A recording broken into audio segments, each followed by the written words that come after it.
Hello. आज मैं आपको बताने वाला हूँ पब्लिक और प्राइवेट आईपी के बारे में। पब्लिक आईपी वो एड्रेसेस होते हैं, ऐसे आईपी एड्रेसेस होते हैं जिनको इंटरनेट के वर्ल्ड में इस्तेमाल किया जाता है।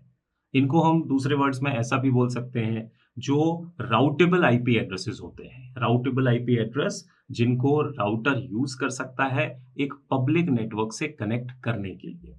और प्राइवेट आईपी वो आईपी होते हैं जो आईपी एक प्राइवेट ऑर्गेनाइजेशन के अंदर ही काम करते हैं। मान लीजिए हमारे पास 25-50 कंप्यूटर का एक नेटवर्क लगा हुआ है और वहां पर हमने हर एक होस्ट को एक आईपी असाइन की हुई है। ये जो आईपी होंगे ये सारे के सारे प्राइवेट आईपी होंगे। इसलिए क्योंकि यहाँ जो आईपी एड्रेस हमने यूज किए हैं वो आईपी हमारे आसपास के जितने भी ऑफिसेज होंगे, कॉलेजेस होंगे, स्कूल्स होंगे, वहां पर भी ये आईपी यूज हो सकते हैं क्योंकि उनका अपना एक प्राइवेट नेटवर्क होगा। तो हमारे प्राइवेट नेटवर्क में हमने उन आईपी को यूज किया और ऐसे ही सारे लोग अपने अपने प्राइवेट नेटवर्क में उन आईपी का इस्तेमाल कर सकते हैं। लेकिन पब्लिक एड्रेस जो राउटेबल एड्रेस होते हैं वो एड्रेस पब्लिक वर्ल्ड के लिए इस्तेमाल होते हैं, यानी कि इंटरनेट के लिए इस्तेमाल होते हैं। तो इसी के साथ मैं आपको एक इसकी रेंज बताता हूँ। यानी हमारे पास ऐसी लिस्ट भी है, ऐसे एड्रेसेस भी हैं जो बड़े ऑर्गेनाइजेशंस ने, लाइक आयना ऑर्गेनाइजेशंस ने, लाइक IEEE ऑर्गेनाइजेशंस ने इस प्रकार की कुछ चीज़ें बना रखी हैं जिनसे हमको प्राइवेट एड्रेसेस भी मिल सकें और राउटेबल एड्रेस को इस्तेमाल करने के लिए पब्लिक एड्रेस भी रिजर्व हो। तो यहाँ पर हमारे पास क्लास ए की रेंज में जो आईपी एड्रेस है वो 10 की रेंज पे, यानी हमारे पास जो 10 का नेटवर्क होता है वो पूरा नेटवर्क यानी 10.0.0.0 से लेके 10.255.255.255 लास्ट एड्रेस तक, ये पूरा का पूरा जो रेंज है, ये पूरा का पूरा जो नेटवर्क है, ये रिजर्व एड्रेस है, रिजर्व रेंज है क्लास ए के अंदर, जो कि प्राइवेट एड्रेस को इंडिकेट करती है।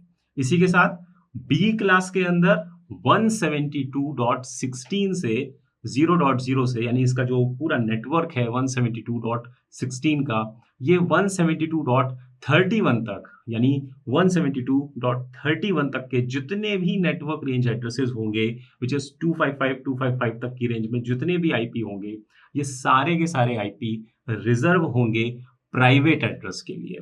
और सी क्लास के अंदर 192.168.0.0 से, जो कि नॉर्मली हमारे कंप्यूटर्स के अंदर होता है जब भी हम कोई प्राइवेट यूज़ करते हैं, आईपी यूज़ करते हैं, नेटवर्क यूज़ करते हैं या इंटरनेट से हमको इस आईपी का कन्वर्जन मिलता है, वो 192.168 की रेंज में मिलता है और ये पूरा 192.168.255.255 तक की रेंज में जितने भी एड्रेसेस हैं, जो हम कह सकते हैं कि सारे के सारे प्राइवेट आईपी एड्रेसेस हैं। और ये प्राइवेट आईपी नॉन राउटेबल होते हैं इंटरनेट की दुनिया में, यानी इन आईपी को इंटरनेट की दुनिया में इस्तेमाल नहीं किया जा सकता। तो ये प्राइवेट और पब्लिक एड्रेसेस हैं। इसी के साथ वर्चुअल आईपी का भी एक रेंज हमारे पास है। वर्चुअल आईपी बेसिकली वो एड्रेसेस होते हैं जो कि मल्टीपल सिस्टम्स पे शेयरेबल हो सकते हैं। और एक सिंगल आईपी जो कि नॉर्मली हम कहते हैं कि हर एक कंप्यूटर का, हर एक ऑर्गेनाइजेशन में या घर में कहीं पे भी जो कंप्यूटर्स लगे हुए हैं, ये सारे के सारे आईपी जो होंगे, जितने भी कंप्यूटर्स लगे होंगे, हर एक कंप्यूटर पे एक यूनिक एड्रेस होगा। लेकिन जब हमारे पास मल्टीपल आईपी स्टेशंस होंगे, हम कह सकते हैं कि हमारे पास एक network address translation graph conversion router है, जो कभी किसी क्लस्टर के अंदर, जो फेल ओवर क्लस्टर हम यूज करते हैं सर्वर्स के अंदर, वो फेल ओवर क्लस्टर का जो पर्पस है वो एक आईपी के वर्चुअल एड्रेस बनाने में किया जाता है। इसका फायदा ये होता है कि मान लीजिए कि हमारे पास 3 डिवाइस ऐसे रखे हुए हैं जिनमें हमने वर्चुअल आईपी डाली हुई है एक क्लस्टर के अंदर। इससे अगर कोई एक कंप्यूटर खराब हो जाता है, बंद हो जाता है, किसी वजह से हमने उसको शट डाउन कर दिया, तो हमको किसी दूसरे मशीन से, जहाँ पे हमने उसका एक क्लस्टर बनाया था, जिसकी एक रेंज हमने रखी हुई थी, वहाँ से वो एक वर्चुअल आईपी को यूज़ करके हमको डाटा सर्विस प्रोवाइड कर सकता है। तो ये कहलाता है हमारा वर्चुअल आईपी एड्रेस। एक होता है हमारा ऑटोमेटिक प्राइवेट आईपी एड्रेस, जिसको हम अपीपा, इन शॉर्ट अपीपा एड्रेस के नाम से जानते हैं।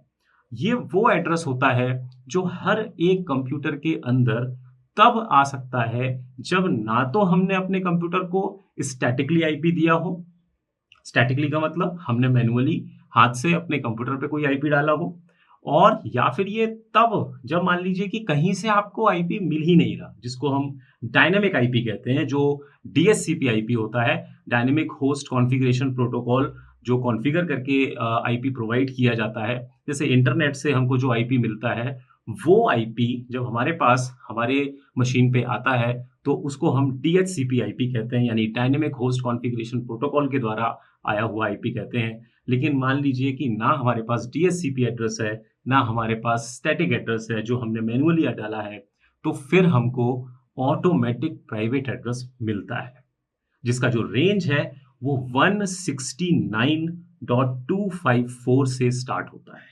169.254, जो कि 0.1 से स्टार्ट होके 169.254 255.254 तक कंप्लीट एड्रेस सेव होता है। तो हम ये कह सकते हैं कि 169.254 का जो पूरा एड्रेस है, ये पूरा एड्रेस रिजर्व है ऑटोमेटिक प्राइवेट आईपी एड्रेस के लिए। Thank you so much.